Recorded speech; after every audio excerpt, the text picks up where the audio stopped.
দেখুন স্যার, গরুর মাংস বলে ইঁদুরের মাংস দিচ্ছে, মানুষকে ঠকাচ্ছে। আপনি তো মিথ্যা কথা কইতেছেন। না না, আমি মিথ্যা বলিনি। হ, আপনি মিছা কথা কইতেছেন। আমি আমার নিজের দুইটা চোখ দিয়া দেখছি আপনি আপনার ভেন্টি ব্যাগ থেকে কিছু একটা বাইর করে তারপর খাবারে মিশাইছেন। না না স্যার, বিশ্বাস করুন, আমি এরকম কিছুই করিনি। শোনেন, আপনি অনেক নাটক করছেন। ওই দেখেন সিসি ক্যামেরা। হ্যাঁ, আপনার সব নাটক ধরা পড়ে যাবো। আপনি সত্যি সত্যি স্বীকার করবেন নাকি হচ্ছে থানার যদি নিয়ে যাওয়া লাগবে? আমাকে মাফ করে দেন স্যার। এই যে ম্যাডাম ভয়ে মা বাবা মারতেছে, এটা মা বাপ না মারতে চাইবেন কেন? যার লোক অন্যায় করছেন তারতেছেন। ভাই সাহেব, আমার মাফ করে দেন। হইছে, থাক, অনেক হইছে। নেক্সট টাইম থেকে যদি আপনার আমি এরকম করতে দেখছি, ডিরেক্ট থানায় লয়ে যাবো। বুঝছেন, আমি হাবিব। যান।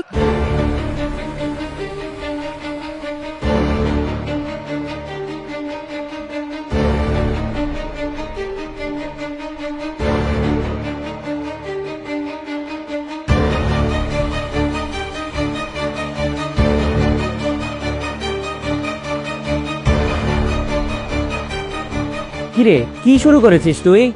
এই দিন আমার দেখতে হবে, এটা আমি কখনো ভাবি নাই। তুই মদ খেয়ে রাস্তায় পড়েছিলি। আজকে আমি যদি তোকে না দেখতাম, বাসায় না নিয়ে আসতাম, তোকে পুলিশ ধরে নিয়ে যেত।